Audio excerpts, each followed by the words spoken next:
ज्ञानतिमिरन्धस्य ज्ञानाञ्जनशलाकया चक्षुर्मिलितं येन तस्मै श्रीगुरुवे नमः। श्रीचैतन्यमनोभीष्टं स्थापितं येन भूतले स्वयं रूपकदा मह्यं ददाति स्वपदान्तिकं।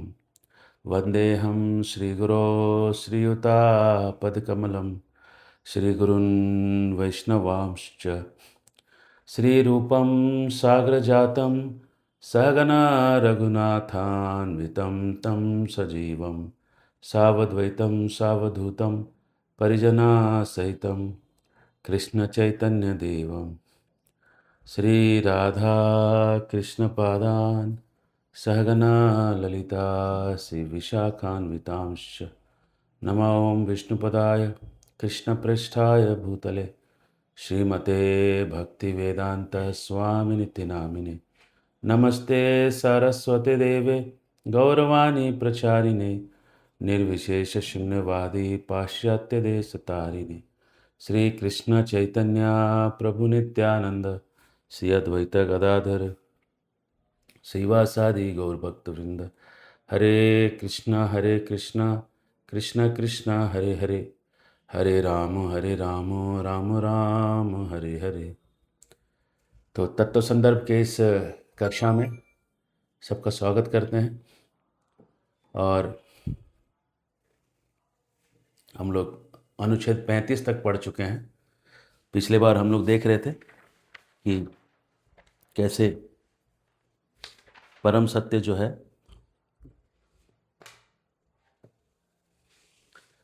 उसको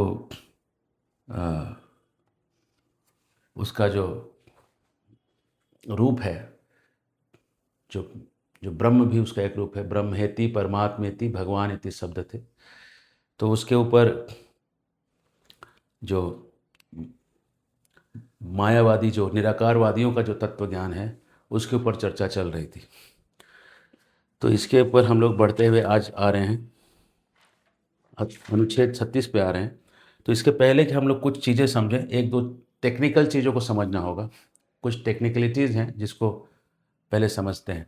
एक है कि मायावादी लोग जिसको ब्रह्म किसको कहते हैं, ठीक है। तो ब्रह्म कहते हैं ये निराकार है। हमने समझाने के लिए से बादल जैसा कुछ बनाया है। और निर्विशेष है।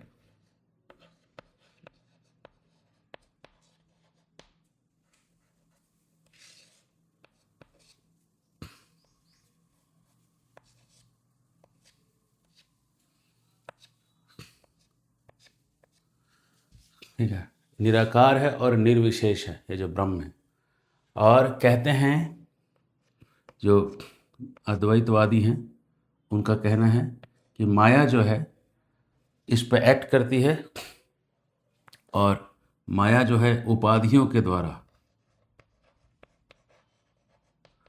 इसको जीव बना देती है। और जब ये उपाधि हट जाएगी ये जीव फिर से ब्रह्म हो जाएगा। ये मायावाद का तत्व ज्ञान है जो कि चैतन्य महाप्रभु नहीं मानते, ठीक है। और मध्वाचार्य जी नहीं मानते हैं, रामानुजाचार्य भी नहीं मानते हैं, और रूप गोस्वामी भी नहीं मानते हैं, और जीव गोस्वामी भी नहीं मानते। तो इसको तो ये पहले ये उपाधि क्या चीज़ है, तो उपाधि को थोड़ा समझिए क्या होता है। उपाधि का मतलब होता है टेम्पररी डेजिग्नेशन, कुछ समय के लिए जो चीज़ है, ठीक है। टेम्पररी डेजिग्नेशन, जैसे कि मान लीजिए नाम है राम प्रसाद, है ना। किसी का नाम है राम प्रसाद, है ना। तो प्रसाद जो है उसका वो टाइटल होता है, उपाधि है ना। या किसी लड़की का नाम है रमा प्रसाद, है ना। तो उसका प्रसाद जो है उसका टाइटल हो गया। मान लीजिए उसकी शादी हो गई, है ना, रमा प्रसाद की शादी हो गई विष्णु शर्मा से, है ना। तो विष्णु शर्मा से जब शादी हो जाएगी तो रमा प्रसाद का जो प्रसाद टाइटल है निकल जाएगा और इसका नाम हो जाएगा रमा शर्मा। हरे कृष्ण। तो ये शर्मा जो हो गया टाइटल, ये टाइटल है, ये उपाधि है, ये कुछ मतलब ये टेम्परेरी चीज़ है कि नहीं? ये सब कुछ दर्शा नहीं रहा है। व्यक्ति का एक मतलब एक टेम्परेरी डेजिग्नेशन है ना? कभी कभी ऐसा होता है कि लोग मान लीजिए नाम है स्टीफन नैप,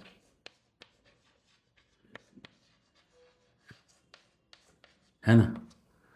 ये नाम है, मान लीजिए स्टीफन घर वालों ने नाम दिया, नैप कुछ टाइटल है। अब इसका यहाँ पे हो गया, नाम हो गया सत्यराज दास, मान लीजिए।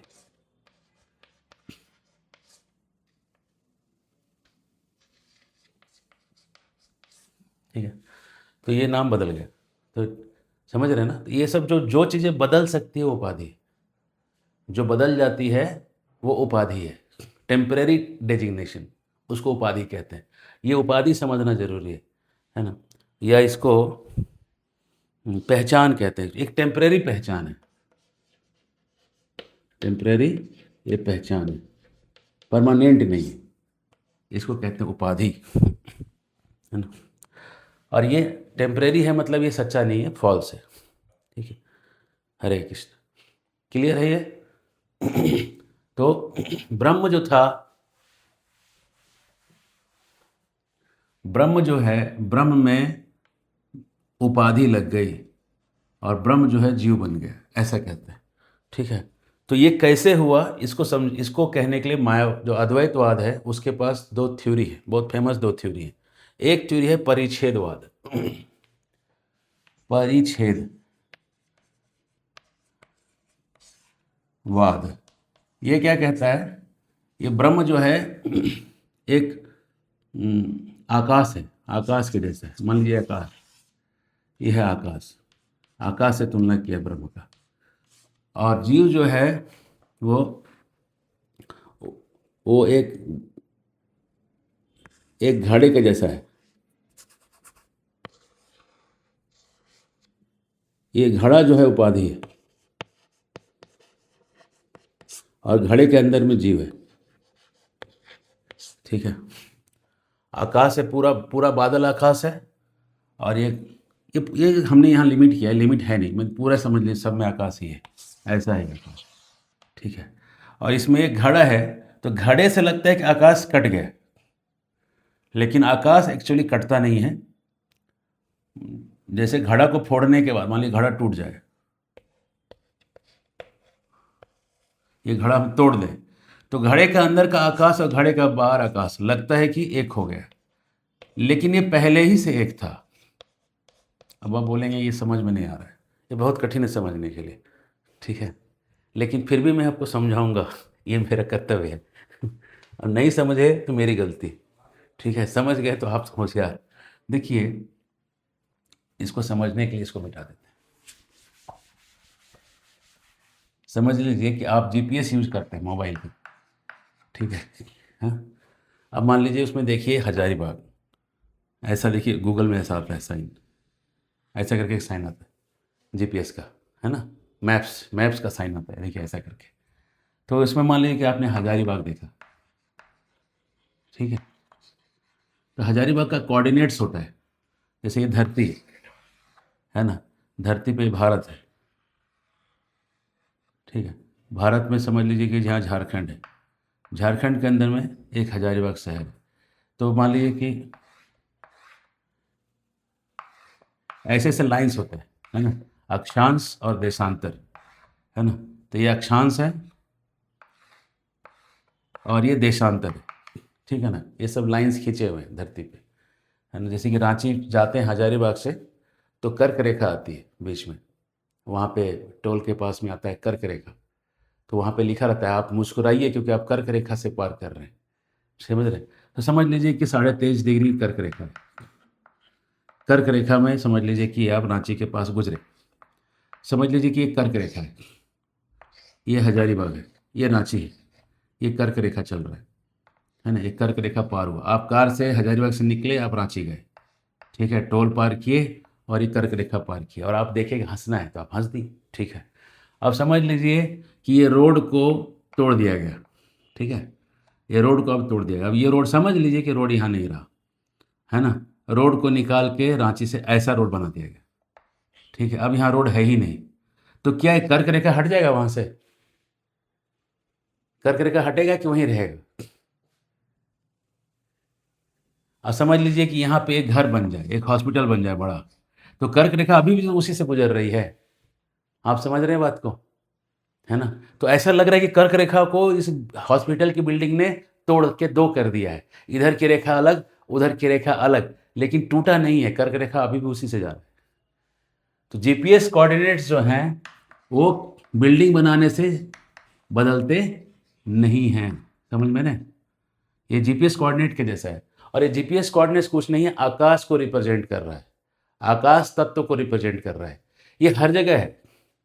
जैसे ये बिल्डिंग है, ये बिल्डिंग जब नहीं थी तभी भी जीपीएस कोऑर्डिनेट यही था, समझ रहे हैं? जब बिल्डिंग बन गई तभी भी यही है। 100 साल बाद मान लीजिए कि यहाँ पे मंदिर बन जाएगा, तो कोऑर्डिनेट्स तभी भी यहीं रह जाएंगे, है ना?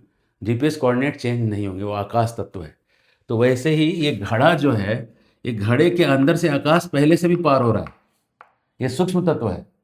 घड़े के टूटने से ऐसा लग रहा है कि आकाश, बाहर का आकाश अंदर का आकाश एक हो गया, लेकिन एक्चुअली वो पहले से एक ही था, ठीक है?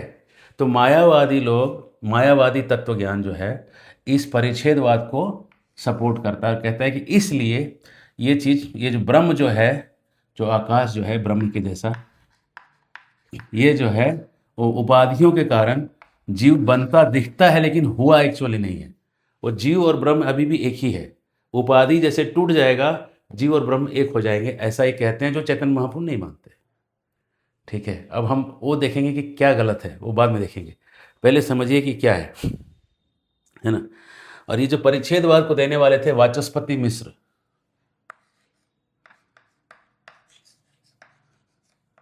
ये स्कॉलर थे, और इन्होंने भागवती जो है कमेंट्री लिखा है, जो शंकराचार्य जी, आदि शंकराचार्य थे, उन्होंने जो शंकराचार्य जी ने जो वेदांत का सूत्र का जो भाष्य लिखा है, शंकर भाष्य, उस भाष्य पे वाचस्पति मित्र ने टीका लिखा है परिच्छेदवाद, और उन्होंने लिखा है कि कैसे ये ब्रह्म जो है जीव बनता है, उसका एक्सप्लेनेशन दिया उन्होंने इस तरह से। और एक स्कॉलर थे, उनका नाम था पद्मपादाचार्य, इन्होंने दिया है प्रतिबिंबवाद, प्रतिबिंबवाद, ठीक है? ये कहता है कि एक सूर्य है, उसको अगर 6-7 घड़े में आप देखिएगा, सब में पानी भर दीजिए, और सब में आपको एक छोटा छोटा सूर्य दिखाई पड़ेगा, है ना? रिफ्लेक्शन, रिफ्लेक्शन हो रहा है, प्रतिबिंब अंदर रिफ्लेक्शन बन रहा है। वैसे ही एक जो ब्रह्म है, जैसे सूर्य है वैसे ही ब्रह्म है, एक ब्रह्मन है। वो ब्रह्मन जो है उपाधियों के कारण, ये उपाधि है, उपाधियों के कारण उसमें रिफ्लेक्ट होके जीव के जैसा दिखाई पड़ेगा, ठीक है? ये दोनों ही एक्सप्लेनेशंस हैं अद्वैतवाद के थ्योरी के, जो कि चैतन्य महाप्रभु नहीं मानते हैं। तो कैसे नहीं मानते हैं, इसको देखते हैं, ठीक है? कह रहे कि भाई, अब सवाल पूछा जाता है कि भाई ये उपाधि है क्या, ठीक है? देखिए, कह रहे हैं कि ये नहीं हो सकता है। कैसे नहीं हो सकता है, सो देखिए, ये है,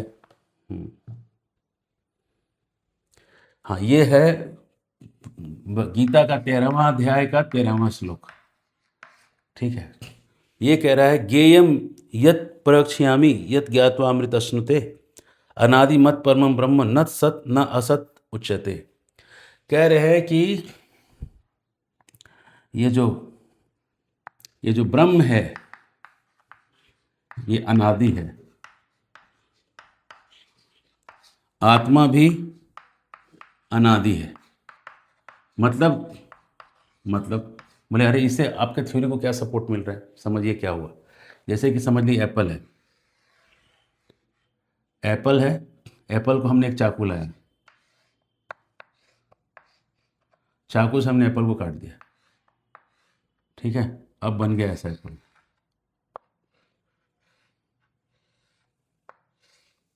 ऐसा बन गया। तो अद्वैतवाद जो है, शंकराचार्य जी का थ्योरी क्या है कि ब्रह्म से कट के जीव बन गया, ब्रह्म से कट के जीव बन गया, और जीव जुड़ जाएगा फिर से ब्रह्म बन जाएगा।